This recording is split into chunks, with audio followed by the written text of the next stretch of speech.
Мукалтин. Кто не сталкивался с таким неприятным явлением, как кашель? Кашель бывает разным – мокрым и сухим, периодическим и продолжительным.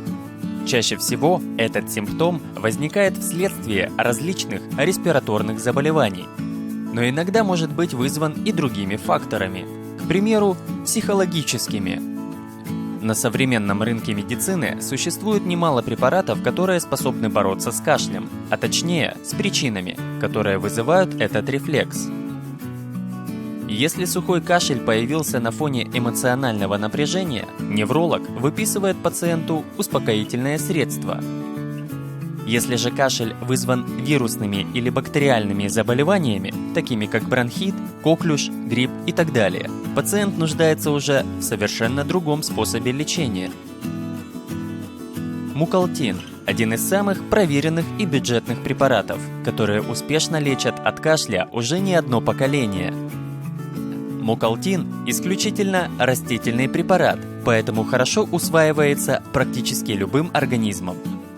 Он достаточно приятен на вкус, поэтому его можно давать самым маленьким пациентам. Мукалтин действует как отхаркивающее средство, поэтому в основном он назначается не при сухом, а мокром кашле.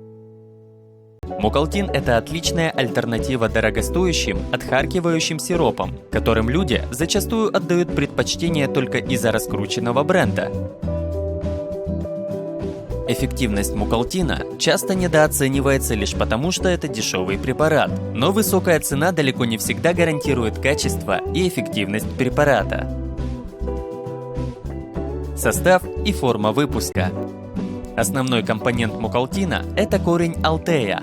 Алтей – это травянистое растение семейства мальвовых. Название растения произошло от древнегреческого слова «альтака», что в переводе на русский означает «исцелять». Также в состав мукалтина входят и другие компоненты – гидрокарбонат натрия, стеарат кальция и винная кислота. Мукалтин выпускается в виде небольших шипучих таблеток серо-коричневатого цвета. В одной упаковке содержится 20 штук. Показания к применению. Мукалтин обладает не только отхаркивающим, но и противовоспалительным действием.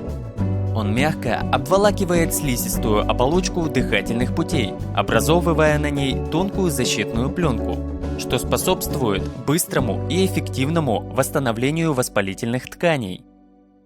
Мукалтин можно принимать при остром бронхите, воспалении легких, бронхиальной астме, а также обычном кашле, вызванным сезонным ОРЗ.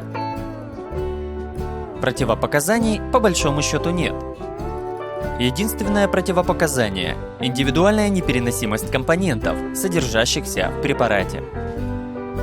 Кстати говоря, мукалтин отлично растворяется в воде, поэтому детям наверняка понравится такой вариант. Если ребенку по каким-то причинам не понравился вкус лекарства, в воду можно добавить несколько капель какого-нибудь вкусного фруктового сиропа. Способ применения. Таблетки можно либо рассасывать, либо проглатывать, запивая достаточным количеством воды. Взрослым и подросткам старше 12 лет рекомендуется пить по 2 таблетки 4 раза в сутки, желательно до основного приема пищи. Детям до 12 лет, начиная с 1 года, нужно принимать по 1 таблетке 3 раза в сутки. Продолжительность курса терапии обычно составляет не больше недели, в редких случаях до нескольких месяцев. Многое зависит от формы и сложности заболевания. Побочных эффектов как таковых не наблюдается. В случае передозировки может начаться аллергия, либо раздражение слизистой оболочки желудка.